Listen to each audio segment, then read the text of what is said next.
Well, here we are about to go. That's 2 lights, 3 lights, 4 lights, 5 lights. And away we go for the Tier A Canadian Grand Prix. Both Ferrari drivers getting a really good start. Cortez way off ahead into turn 1. Nick Cage trying to look around the outside of Thomas Vink into turn 1. Thomas nearly going to the back of one of the Ferraris there. As there is a bit of a battle going on between the AlphaTauri and the Williams drivers of Calcez and Kyle. Calcez currently P2 in the championship, even with Faded. Faded already up into P12 out of turn 1. A very excellent start there. That's 3 positions gained already. Oh, there's a Haas that's flowing to the wall. That's a Haas. Oh, that's Flora, and that's already a safety car, no? Yeah, that's a virtual safety car. It seems there is no the yellow dot. Just I was about to say that the start was pretty much clean. There was almost no contact, like nothing crazy actually happened. But that is a yellow flag of Count Motley. That's Count Motley is out of the race. He bent it into the wall.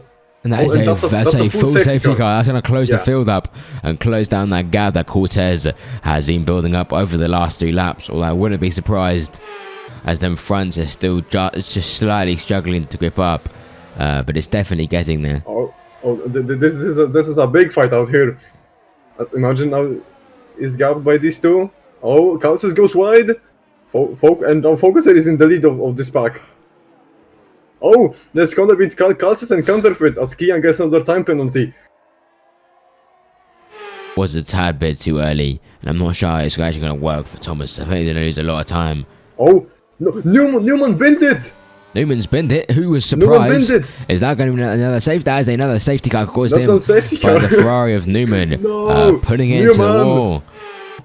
Will he make a dive bomb? Will he try to dive bomb? Yes, he does. Very, very aggressive there. Gets that move set. Luca just about gives him enough space. But that's a very clean move by the Red Bull driver, and now he sets his eyes on the Calcez, who's in a Williams. Yeah, and I think Thomas Vink will be able to do it very quickly, but Luca does look to come back up. What is that straight line speed? He's absolutely flying, and that's not the enemy. Coming in last place is the 3-second time penalty, not what he would have wanted. As Thomas Vink is looking to come back at Luca, goes down the inside. Now Luca not getting the space, and Thomas Vink has been involved in another accident 2 weeks in a row, and that is very controversial there personally. Here goes Thomas Vink, still looking for any kind of gap he can find, as that is another driver spun, and that's an old enemy who's crashed out, presumably with a broken front wing, returning onto the track. And that is a VSC. As Faded looks at the inside, gets a much better exit and a much better run through the hairpin. Now right on the tail of the McLaren driver up ahead, but who just has a bit more straight line speed, as Faded isn't using any ARS here. As Imagine has to move out of the slipstream. There was contact. There was a bit of contact there as Imagine pulled out to see if he can make a move on his teammate, and left himself vulnerable on the outside. As Faded here is looking to get a run on Imagine, putting the pressure on. Imagine has to go defensive, and that's going to give him a much worse run going into turn 3 here. Faded just can't find the gap though, and there's no way of making a move through turn 4 and 5 safely. As Faded's got to get a much better run than Imagine and give himself a good go in the next corner, as he's now side by side. Imagine has to lift there, and that is Fade up into P4 with a very clinical move there, putting the pressure on, and the Imagine just cracked. As now Faded is looking immediately ahead to catch up with Kudos. As Fade looks around the outside with a yellow flag, so he can't make the move and has to lift out of there. I presume that's why he lifted out there. Do you know the reason? No, yellow flags were at 10-2. As here Fade goes down the inside. Oh, DRS, that's what he was looking for. As now Fade has DRS the next straight, no? And that is Fade up into P2. And as it sounds, it's Alpine very clever stuff from him.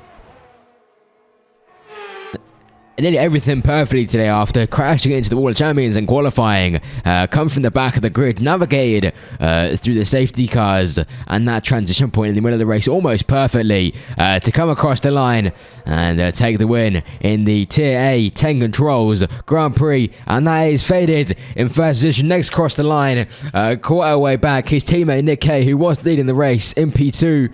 Thomas Fink P3. Focuser in P4. Imagine P5. And quite a way back. Kudos in P6. Imagine jump Focuser because of penalties. Yep. Imagine P6. Luca do defends Cortez across the line, although Cortez does drop down to P9 after racking up about 15 seconds worth of time penalties. Cal says comes across the line next, manages just about getting the championship point. And here's the question: Kyan over a minute behind. Is he going to end up getting past Cortez and penalties? We don't know. As that was a disastrous weekend from the Ferraris. One dead and one just penalty after penalty after looking incredibly dominant.